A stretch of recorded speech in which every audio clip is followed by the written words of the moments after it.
Welcome to this week's Foundation Friday. I am joined today by Mike Jones, President of Business Capital at CIT, to discuss Operation New Uniform. Thanks for joining me, Mike. My pleasure, Jesse. Thank you. So Operation New Uniform, you and I spoke about it a couple weeks ago. Do you mind just kind of giving us an introduction, to that foundation?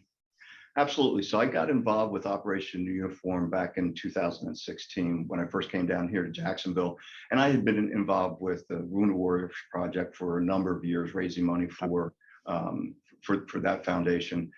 But I was really interested in Operation New Uniform once I got to know the people over there, primarily because I went through a very similar experience when I got out of the military. And to give you a short example, I just got finished up a combat tour. My wife, after me being gone for 4 years, said that she was going back to home. She was tired of being a single parent. And I went in '83. This would have been in '90, and she said, either you come with me or you go, and deploy again. And my unit was getting ready to deploy over to the Gulf. I made the decision to stay with my wife. 35, going on 36 years later, I think I made the right choice. She may argue with you, but I think we did the right thing. But what I found is, with a degree in accounting, I was an officer when I got out of the military, had combat tours, deployed all over the world. I couldn't find a job. I sent out 100 resumes. I had 98 rejections. One of those rejections was from my father-in-law, who ran HR for Sun Oil Company out of Philadelphia, and couldn't find my way, couldn't find a career, and ultimately ended up managing convenience stores, cleaning floors, stocking shelves, checking in groceries, working the cash register, and very, very frustrated for a number of years, probably about 4 or 5 years. I just couldn't find my way. I was, for years I was told what to do, when to do it, how to promote. There was no networking involved. And I didn't realize the struggle that I was going through. When I met Operation New Uniform, I realized that nothing's changed. Nothing's changed in 25 years. And when soldiers, when they get out of the military, they don't have a network. They don't know how to interview. They don't know how to take the skills that they've learned over the 4 or 25 years and how to actually engage with somebody in civilian life. And ultimately what happens with a large majority of them is that they're underemployed, they're in hourly jobs, and they don't have careers, and they go into depression. And part of the reason that the suicide rate is so high is because they just can't find a way to be a part of a team. And so what Operation New Uniform does is they bring those soldiers, those military folks, into their organization. And the first thing they do is they train them. They teach them how to have a conversation with somebody that's trying to hire for a career. They train them not to settle for a job, but to focus on what is it you really want to do based on what you've done, or what you haven't done yet. And they go through that process. It doesn't cost the soldier any amount of money. That's what all the contributions go to. And then from that point, then they go out and they place them. And this is the special sauce for ONU that I haven't seen in any other organization that tries to help veterans. They put them into careers. I've hired a ton of them. Some of my best hires here. I've got a command sergeant major of the Army, 82nd Airborne, 4 years in Iraq. I mean, just an amazing leader. Didn't know anything about equipment finance, but immediate impact on the team.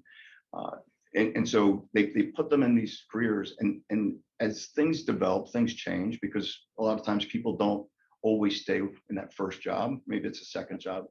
ONU stays with them for the rest of their life. They're always a part of the ONU family. So if my sergeant major decided that he's gotten as far as he can at CIT, I would help him through ONU to go find that next career, whether it be at city or whether it be at BB&T or maybe outside of the industry in general. And that's the special sauce. And they place about 92% of their graduates in careers, which is just amazing. They're just a great group of people. They've started to expand. They're now in Tampa, and the goal is to ultimately take it across the country.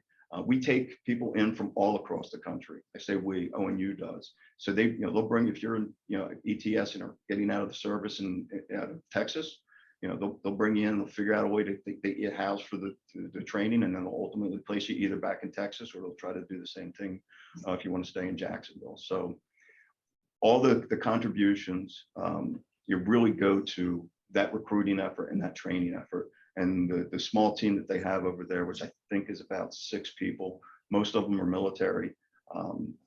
They're severely underpaid in my opinion for the work that they do. There's no amount of money that they could make. It's amazing to watch them work, and they're really extremely passionate about it. No, I mean, that's fantastic. I mean, my best friend in high school, I found out that he went into the Marines, surprised me a little bit. All of a sudden I got a phone call maybe 6 years ago and he took his life. Smartest kid ever. Yeah. And it's like, I didn't understand, you know, what potentially could have happened. So it's refreshing when I hear causes like this that can help kind of bridge that and hopefully get people over the hump, because obviously mental health veterans is an important topic. No question, and probably more important now than it was when I was in the military, for sure. These folks have gone through a lot over the last couple of decades. So I know you mentioned, you know, when people make a donation, where do those dollars go? They go directly to training and placement of the folks that graduate. And you can, it's all public information. You can see the amount of money that goes to the administrative costs, and that's, I mean, that's always been my guideline when I've looked at foundations that I want to get involved in, you know, or the people that they're trying to support getting the bulk of the money. And you can see that through ONU, where about 80% of the contribution go to the soldiers that are going through the cohorts and graduate. That's fantastic. Yeah, that's something obviously with Equipment Finance Cares I've kind of got into too, where it's like, okay, what percentage of this? Because you hear like these nightmares where it's like, what, the Red Cross, were maybe like 10%, and it's like, well, what? Like, where's everything going? Well, I think you know, and I've worked with the Wounded Warriors, and I will tell you that I work with them still today. You know, I went through that debacle back in 2015, I guess it was. And the general who's running it, who has been running it, he completely has turned that one around. And that's a local, I mean, they're here in Jacksonville, the corporate office is here, and they do some amazing work as well. And ONU and WWP work together because they have very different missions. And we work with a lot of other organizations, veterans organizations in Jacksonville as well. There's some really good ones. Well, when people are watching this, Mike, and you know, in the equipment finance space, what can they do to make a difference with this project? ONU.com. If you go to the website, you can contribute directly to the website. They have a program that's very similar to others like T2T, where you can contribute nominal amount each month and really support the men and women that have been there to secure our freedom over the last 2 decades. And it's been a tough 2 decades for these folks. I mean, they've experienced things that most all people never even could understand, and to help them it's an honor for me to be able to have the opportunity to work with them. And that's probably the easiest way, but it's impactful. And all you have to do is, if you talk to the people that come through the cohorts, come through the course, you can see how passionate they are. It changes their lives. Well, thank you for that, Mike. And I really appreciate your time, discussing Operation New Uniform. Thank you very much, sir. You're welcome. Thank you.